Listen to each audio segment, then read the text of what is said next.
I'm just going to say I've been married 42 years.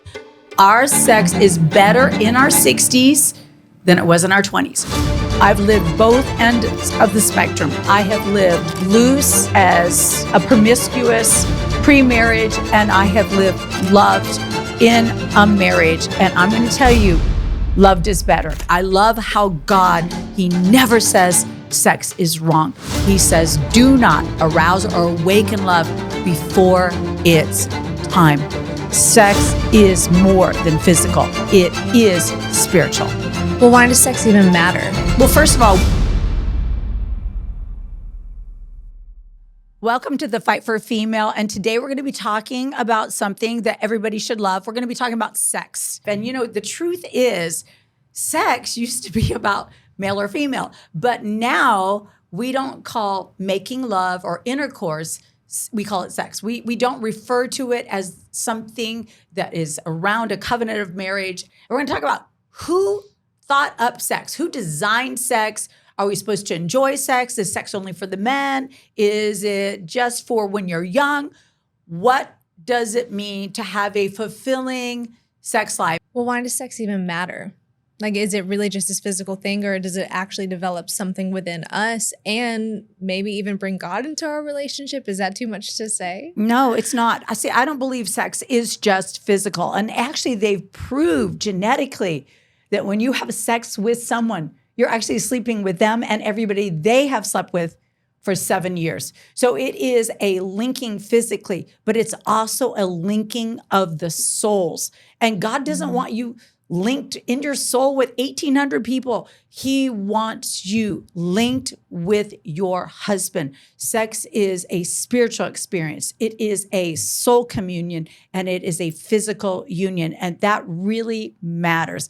Sex is more than physical. It is spiritual. You know what I'm hearing? I'm hearing that married people have the best sex. So, okay, I'm going to say something shocking. If you had told me in my 20s that I would be enjoying sex more in my 60s, I would not have believed it. Have we allowed culture to define what sex is for us?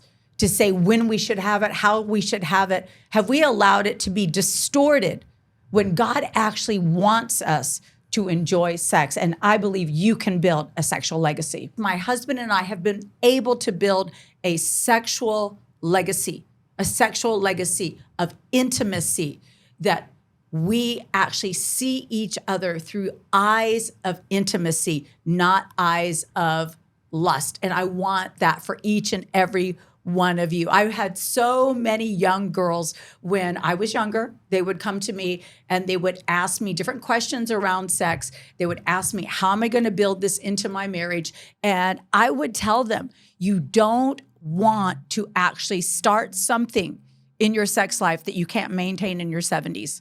They're like, what are you talking about? I said, well, pole dancing and a thong might work in your 20s. I don't know that anybody's going to want to see that in your 70s. So I said, you want to wake up your sexual life in the realm of intimacy, not in the realm of lust. Okay, I want you to know, I've lived both ends of the spectrum. I have lived loose as a promiscuous pre-marriage, and I have lived loved in a marriage. And I'm going to tell you, loved is better. Marriage is better. I've enjoyed sex more in my marriage than I ever did in my promiscuous past. And I want the same for you. And most of us had an encounter long before we wanted to have an encounter with our sexuality in the realm of lust before we ever had a chance to have it wake up in the realm of intimacy. I love how God, he never says sex is wrong. He says, do not arouse or awaken love before it's time. Sex has a time, and the right thing, which is sex, in the wrong time becomes the wrong thing. So I love talking about this. I love seeing a generation where it comes to the place where they redeem their sexuality. I did not navigate my sexuality well. I still remember the first time that I saw pornography in my best friend's house. Her father had Playboy magazine, And I want you to know that pornography has a calling voice. If you have it in your house, your children are going to find it. And I know you think that's just silly. I'm going to tell you a story about me. I got to babysit my brother. And when I babysat my brother, who was 7 years younger than me, the big bonus was I got to sleep in my parents' bedroom and watch TV to my heart's content. I could watch until they got home from the party. And so I would be in the room. I think I was 10. I'm actually looking back and thinking, why were they letting me babysit a 3-year-old when I was 10? But anyway, I was in their bedroom and I was watching a show and I just felt like I should open that drawer. My parents had like 9 drawers and I felt like I need to open that specific drawer. And so I went over and I opened the drawer and I just saw, closed, neatly folded. And so I closed it. And then I felt, no, open it up again and lift up a particular section. I opened the drawer again. I lifted it up and I found pornographic material. Now, what's crazy, it wasn't my dad's drawer. It was my mom's drawer. And because I was a confrontive child, when I fell asleep, but the next morning I stormed into the room and I opened up the drawer. I was like, what is this? What are you looking at? But I had looked at it and I had read it and it had confused me. Something horrible. You do not want your first encounter to be broken. And if it does, like mine was, that will push forward. And so I want you to know that you can actually put it back to sleep and reawaken it in the realm of love. Maybe your sexuality was awoken through abuse or pornography or way too soon. God longs to put it back to sleep. Zephaniah 3:17 says, the Lord your God is mighty to save. He will rejoice over you with singing. He will quiet you with his love. I believe that we can draw near to God. God will sing over us as we worship him, and he can put back to sleep what was awakened in the wrong manner so that you can build a life of intimacy and not wrestle with the tension and the pressure of lust. So that is why we're talking about sex. Christian, this is something I never really wanted to talk about. When I had boys, I was like, yay, I get to opt out the sex talk. I do not have to ever talk to my children about sex. And I thought, okay, John, this is all on John. John, take Addison out on a retreat. John, go ahead, do it with Austin. And then I remember the boys, first of all, we told Addison not to say anything. And of course, he said everything. So that was always confusing to the second born. And I remember being in the morning, getting ready, and Addison comes down. He's like, hey, so mom, Dad told me that he was a virgin when he got married. And I said, that's true. And he's like, were you a virgin? I was like, what just happened? Wait, why am I in this conversation? And I remember thinking, what do I say to my son? And then the other boys are like, what's a virgin? Am I a virgin? I want to be a virgin. I'm like, oh my gosh, this is a nightmare. And I have not even had caffeine. And I remember thinking, I have some options here. I can look at my son and say, that's really none of your business, which would mean I was not. Or I could say, that was before I was a Christian, which also would mean I was not.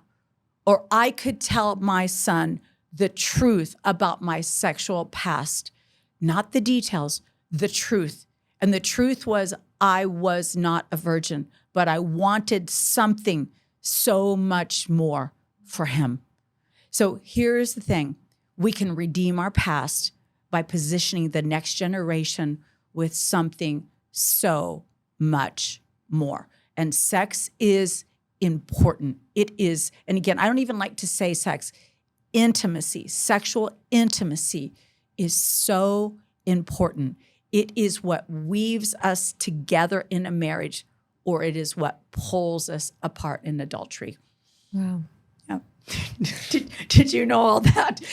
Some of it. This topic never ceases to entertain me, at least, with how you handled it.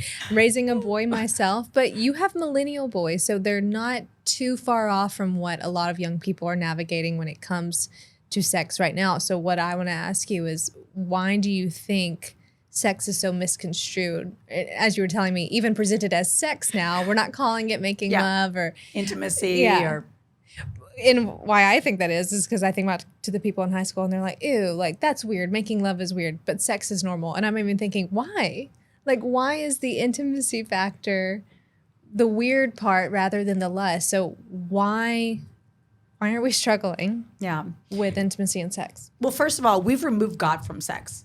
We've made it either that, like sex is wrong. It's wrong. The purity culture. And I get it. Like, first of all, I was not a victim of the purity culture. I was a victim of the other culture. So I was doing the promiscuity route. But when I became a Christian, I realized that there was a purity culture that I had not been part of. And somehow there was toxic purity. So it became like, okay, if you can't give your husband your virginity, then you have no value. Well, that's not the way God looks at things. And that was definitely my story. I had regret. I had regret from my choices that I had made when I was single. And now what we've done is we've removed God from that area of our lives, and we've made, the guides of pornography or Cosmopolitan. I don't even know what the women look at now, where they're like, that's my advisor when it comes to sex. And it is all about self-gratification. It is all about taking it to the next level.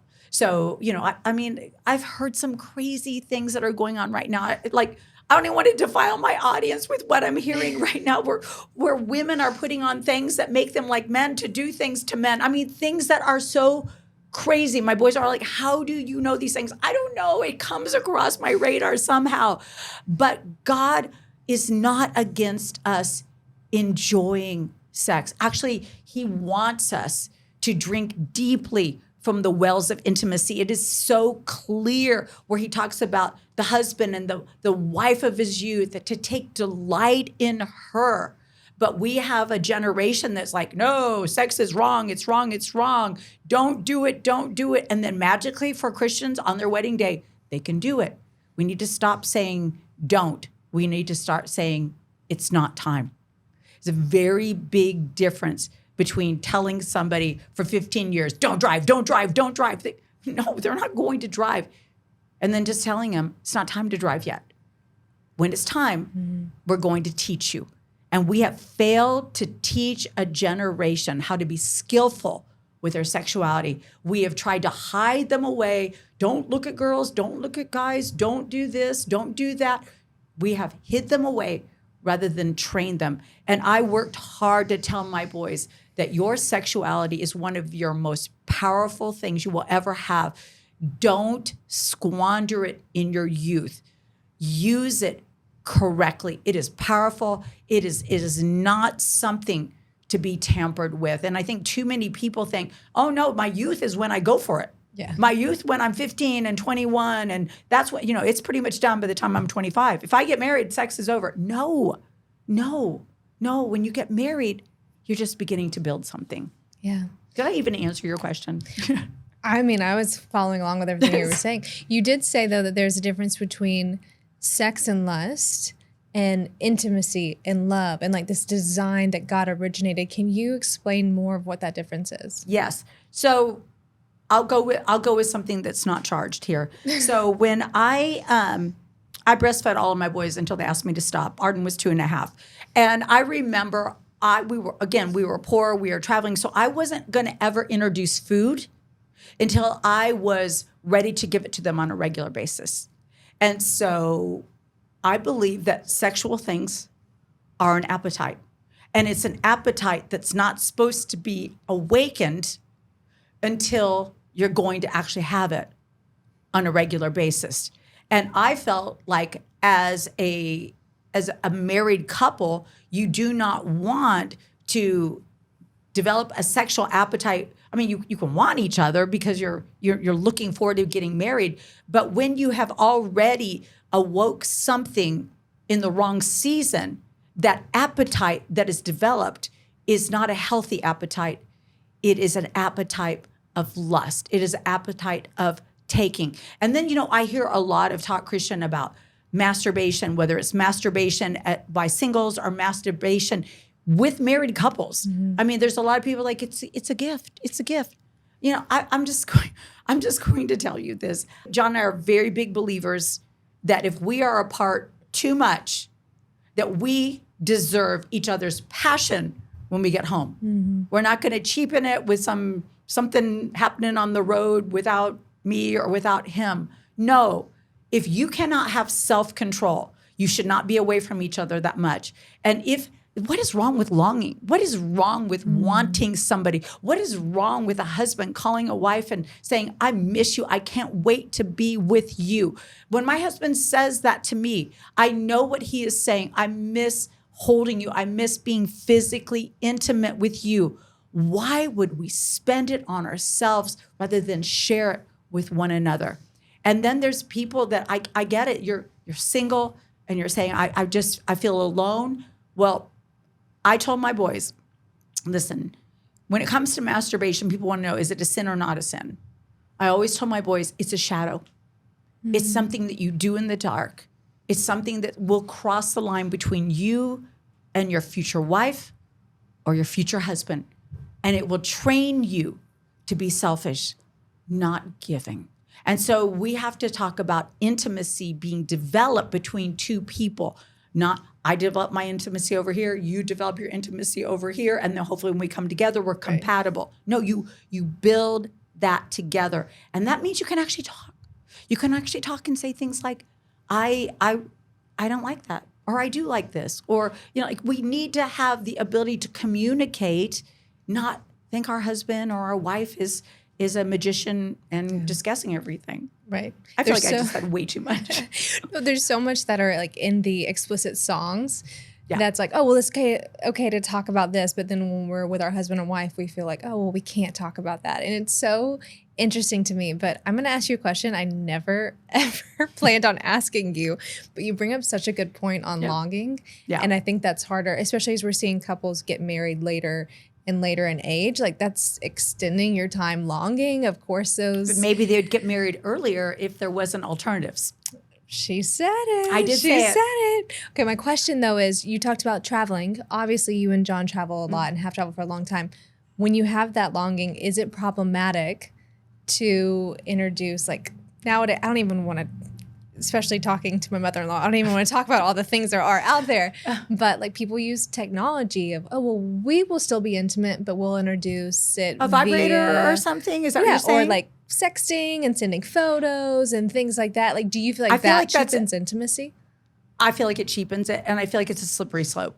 Like I know that, and this is, again, I know I'm 64, but I have had conversations when I was younger with other people. I know that there were some women that were like, I don't have a problem with a vibrator because my husband doesn't satisfy me. Well, he's never going to satisfy you if you bond with a battery-operated plastic thing. Yeah. Like, you need to actually enjoy each other.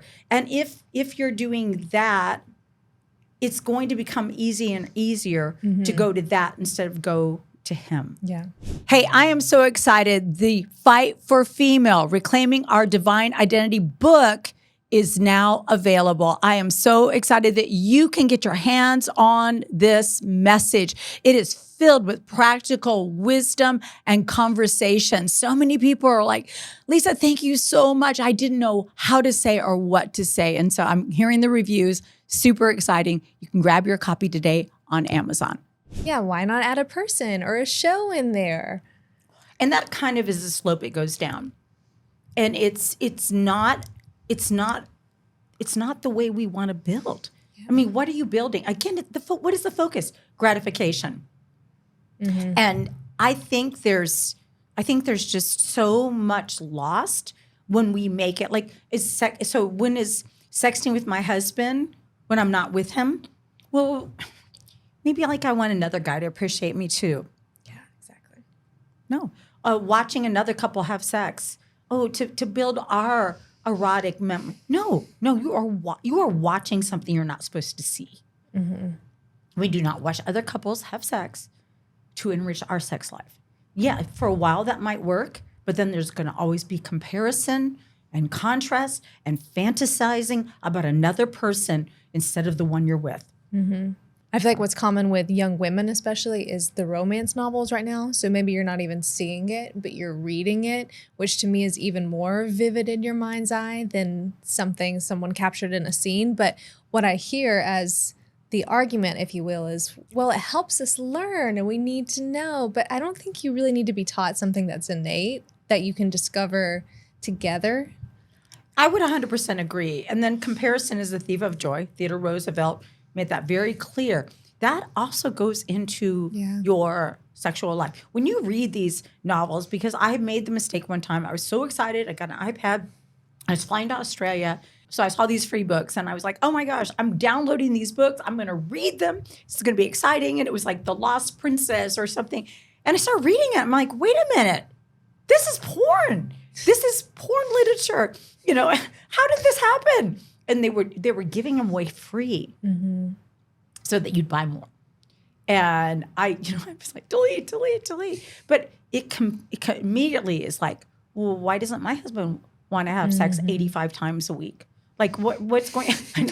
Would you really want? No, I wouldn't. But I'm just thinking, like, you read these ridiculous scenarios and you're like, well, I don't feel like my husband wants me, or I don't feel like my wife wants me. And, you know, when you're paying to look at another woman who is taking away your power to be intimate with your wife. I mean, let's just talk about that. The adulteress, let's just say a porn star, adulterer, fornicator. It is taking away your power to form intimate bonds with your wife or your husband. You know, and so we don't want to do that. And I do feel from everything I've read when I was working on the Fight for Female, they say we have a generation having more virtual sex and very little actual sex. No, we just sit with that for a moment. And they've got sex robots coming out. It's a new thing. It's a new thing. Just need to go back to old-fashioned making love.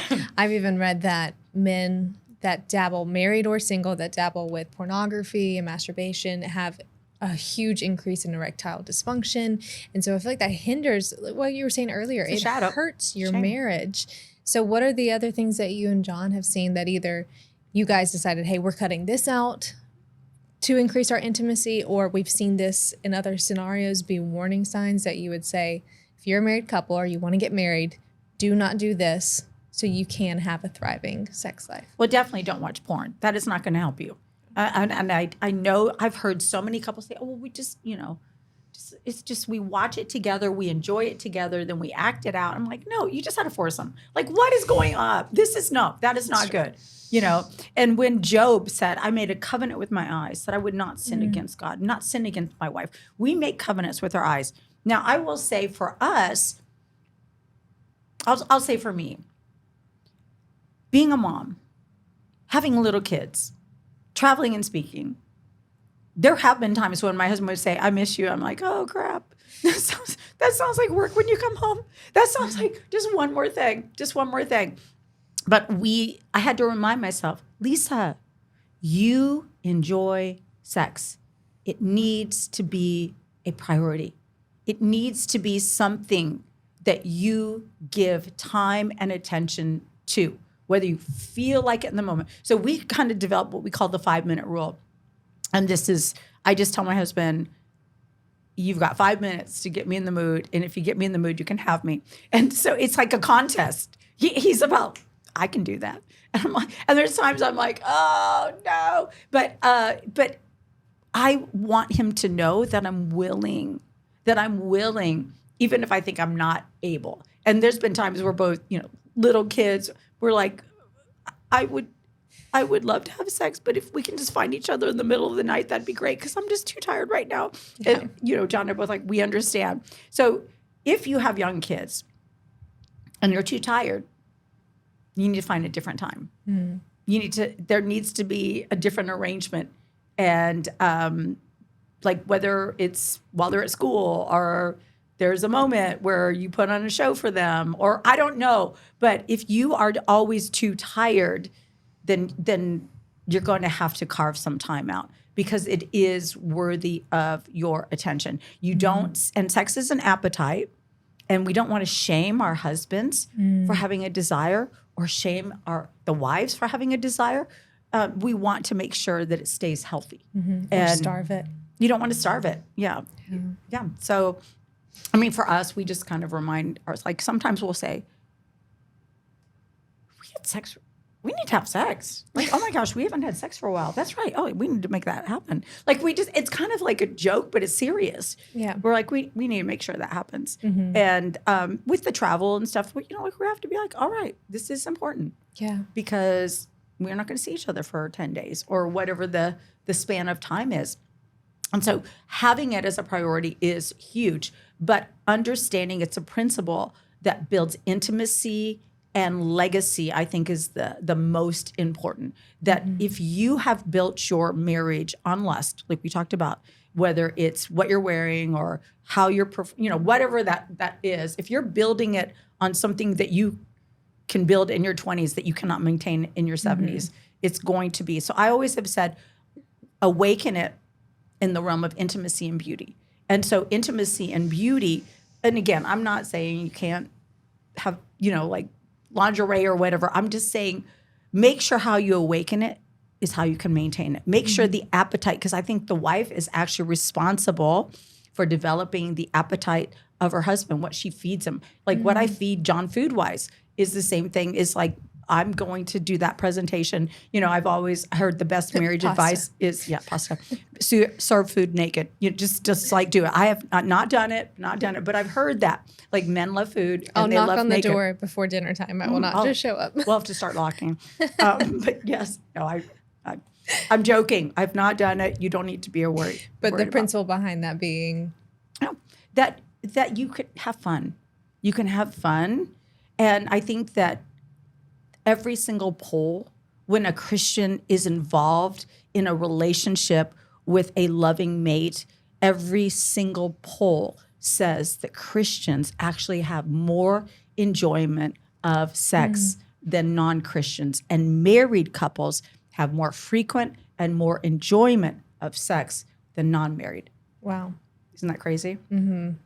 I interviewed Taya Kyle not too long ago on another podcast, and she was sharing just some really great, I wish I had them in front of me, but stats on how men actually, there is an appetite, and there's so much free buffets out there right now that I think many women, even listening to this, are thinking, well, I don't even know a man that wants to be with me intimacy as his wife because he has all these other options out there. But she was saying how men can have sex, casual sex, and not be affected by it. Women actually cannot because of their wiring. But when a man gets married, he finds this new fulfillment within commitment. And so I think there's something there in what you're saying on communication, where when we actually know how to serve each other with intimacy that's not just physical. Like I feel like you're in John's spiritual intimacy feeds your physical. Your emotional intimacy feeds your physical. Yeah. And our purpose. And then, I love what you were saying. Like I think that sex is about meeting my needs. Intimacy is about serving the other person, and your needs are met in the process. Like if I have sex with my husband, if for some reason he doesn't think it was fulfilling for me, he's not happy. Like he wants me to have enjoyed it as much as he enjoyed it. He's not going to be like, hey, I'm a man and I'm going to enjoy this whether you want to enjoy it or not. This is your marital duty. He's not doing that to me. He's like, I want you to enjoy it.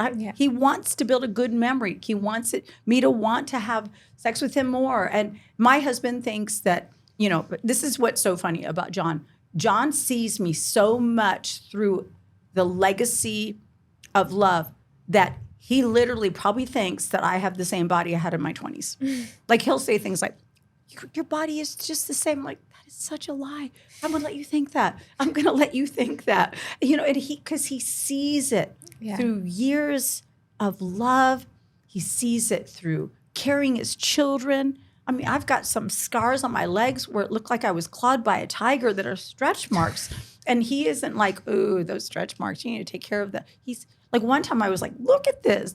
They're migrating down my leg. And he's like, don't show that to me. And I said, why not? He said, because that's not how I see you. He said, I don't see any of your flaws. I just see you. And that is love, seeing one another in the best light.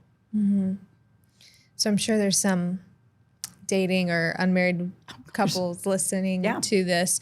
I want to know, what was the advice you gave your boys that you would give someone that's not yet in the married realm, that's still wanting to protect and cultivate a healthy intimacy? Well, first I lied to my boys. I'll just be honest with you. I lied to them at first. I was like, hey, you get AIDS by kissing.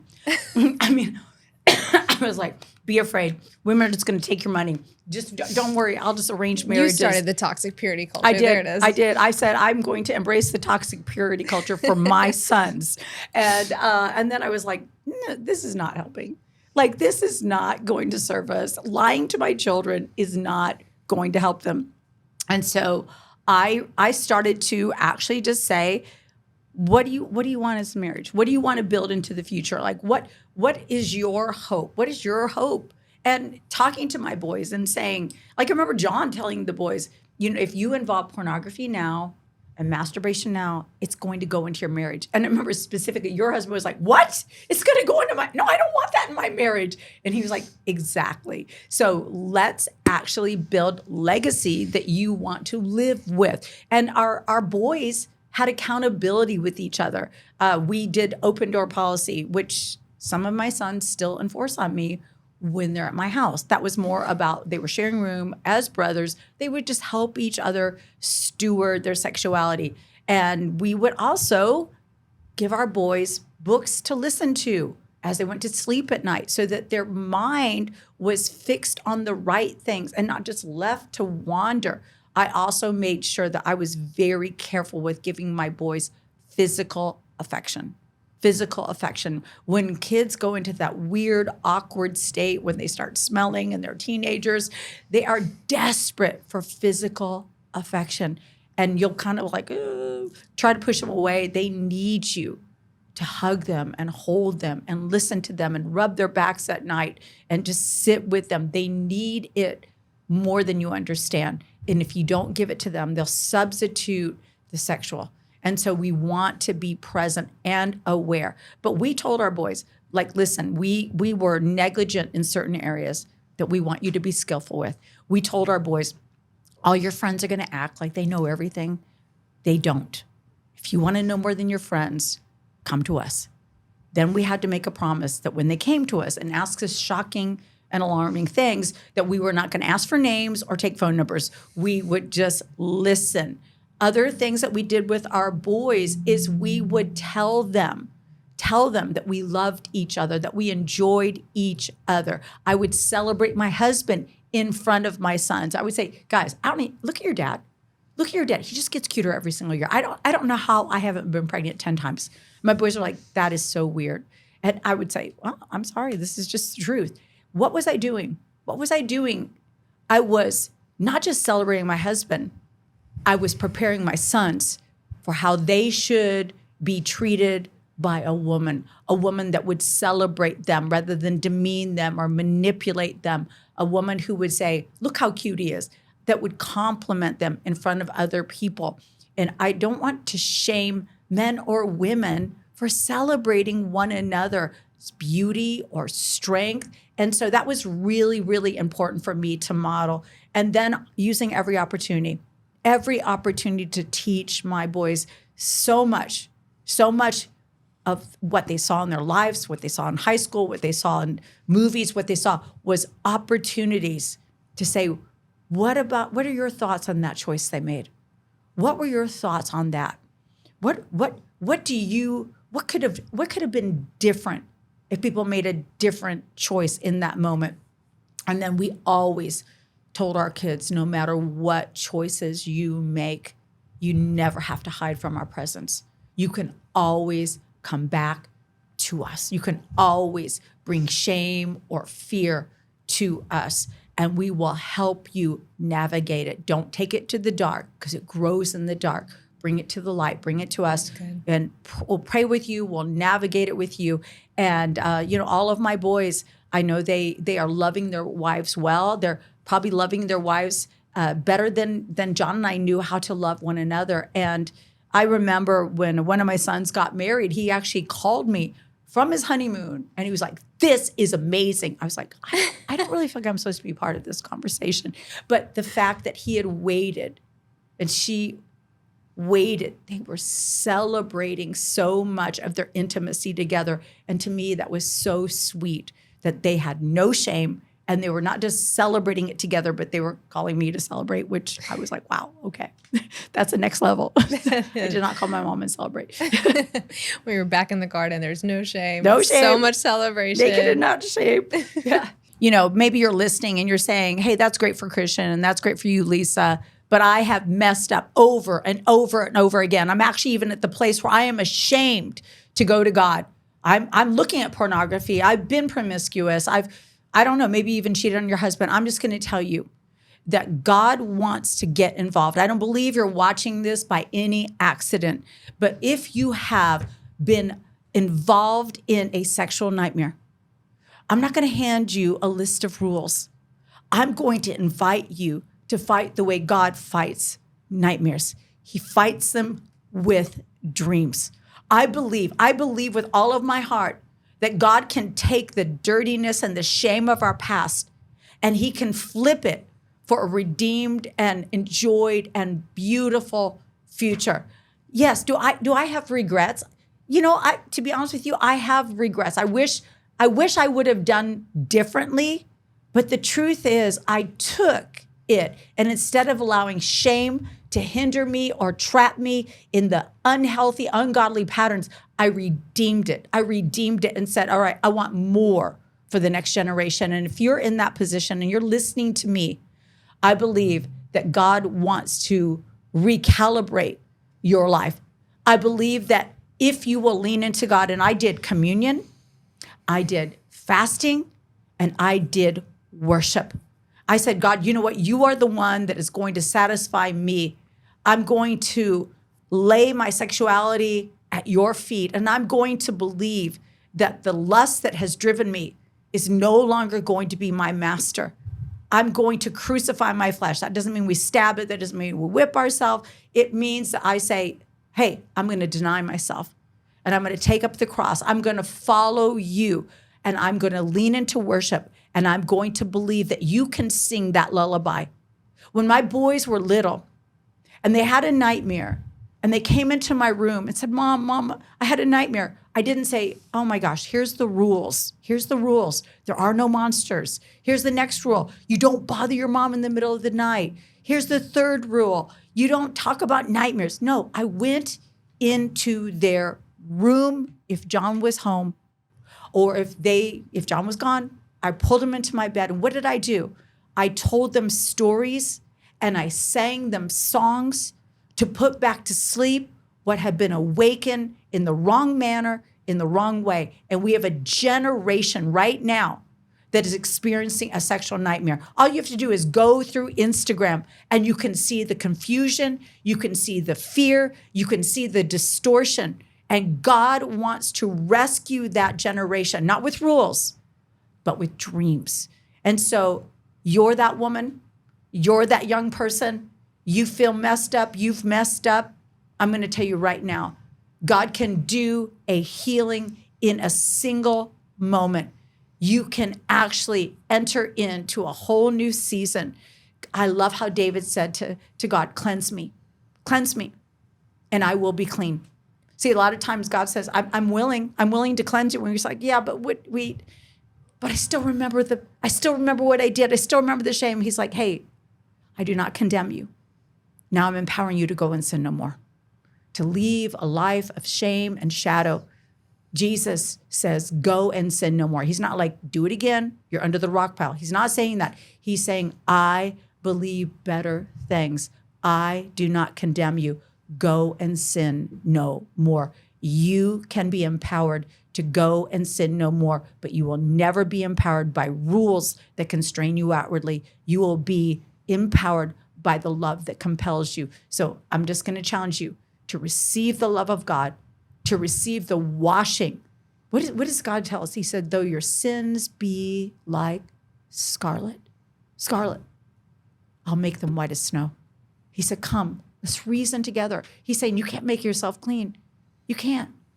I'll make you clean. Invite him into your life. Invite him to that area of your life. Pornography, masturbation, literature. I don't know what you're doing. I don't know where the dark hole of shame is. There is no pit you can dig for yourself that is beyond his reach of rescue. Invite him into that place and watch what he will do in your life.